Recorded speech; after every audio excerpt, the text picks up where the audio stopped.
दोस्तों, ये कहावत तो आपने कई बार सुनी और पढ़ी होगी कि जैसा बोओगे वैसा पाओगे।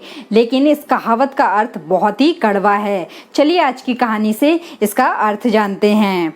एक गांव में दानी नाम का एक व्यापारी रहता था। अपने नाम के वो बिल्कुल ही विपरीत था, यानी कि बिल्कुल उल्टा था। ना तो वो किसी को दान दिया करता था और ना ही अपने परिवार को किसी को दान देने देता था। गलती से अगर कोई भिखारी भी उसके दरवाजे पर आ जाए तो वो उसे भी फटकार के वहाँ से भगा दिया करता था। गांव में ही उसके किराने की एक दुकान थी। वो गांव वालों को जो भी किराने का सामान बेचता था उसमें मिलावट करके ही बेचता था। इसीलिए अक्सर गांव वाले उसका सामान, उसकी चीज़ें इस्तेमाल करके बीमार पड़ जाया करते थे। दानी का एक बेटा था जिसका नाम गणेश था। वो हमेशा अपने पापा को चीज़ों में मिलावट करते हुए देखता था। तो एक दिन उसने पूछा कि पापा, आप ऐसा क्यों करते हैं? तब दानी ने उससे कहा कि बेटा, जो शुद्ध सामग्री होती है वो हमारे लिए बहुत ही हानिकारक होती है। अगर गांव वाले शुद्ध चीज़ें खाएंगे तो वो बीमार पड़ जाएंगे, इसीलिए मैं इसमें मिलावट करता हूँ। इस तरीके से उसने अपने बेटे को मिलावट का उल्टा ज्ञान दे दिया। वो घर पर जो भी सामान लेकर आता था वो बहुत ही शुद्ध होता था और जो भी वो गांव वालों को देता था वो मिलावटी होता था। लेकिन जब उसका बेटा मिलावट की बात समझ गया तो घर में आने वाले हर चीज़ में वो मिलावट करने लगा, लेकिन ये बात वो किसी को नहीं बताता था। इस तरीके से दानी अपने लिए शुद्ध सामग्री तो लेकर आता था, लेकिन खाने में वो अशुद्ध चीजें ही खाता था। एक दिन वही मिलावटी खाना खाकर वो बीमार पड़ गया। वो इतना बीमार पड़ गया कि उसको खाना और दूध भी बिस्तर पर ही मिलने लगा।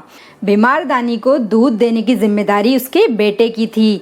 बेटा बचपन से देखता आया था कि उसके घर पे शुद्ध दूध वो लोग पीते हैं, इसीलिए अपने ज्ञान के अनुसार उसने सोचा कि शुद्ध दूध दूंगा तो पिताजी और बीमार पड़ जाएंगे।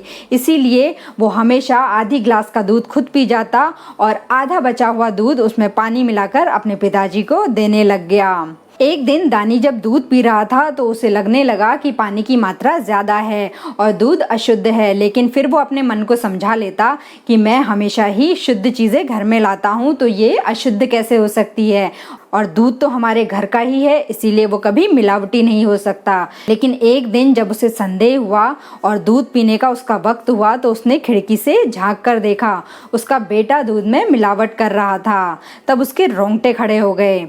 जब उसका बेटा दूध लेकर उसके पास पहुंचा तो उसने पूछा कि बेटा, क्या घर में दूध खत्म हो गया था? तो बेटा बोला, नहीं पिताजी, घर में तो 5 लीटर और दूध रखा हुआ है। तब दानी ने बोला कि बेटा, जब घर में इतना दूध और है तो फिर तुमने इस ग्लास से दूध क्यों पिया और इसमें पानी क्यों मिलाया?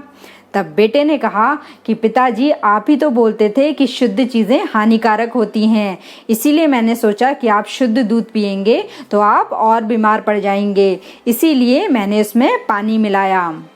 बुरी शिक्षा का परिणाम दानी ने देख लिया था। उसी दिन उसने अपने बेटे को मिलावट का सही ज्ञान दिया और उस दिन से उसने अपने किराने की दुकान पर भी लोगों के सामान में मिलावट करना छोड़ दिया। तो दोस्तों, इस छोटी सी कहानी से हमें ये सीख मिलती है कि जैसा आप दूसरों को दोगे वैसा ही आपको भी मिलेगा। धन्यवाद दोस्तों। आई होप आज की हमारी ये स्टोरी आपको ज़रूर पसंद आई होगी। तो प्लीज़ हमारे चैनल को सब्सक्राइब करिए।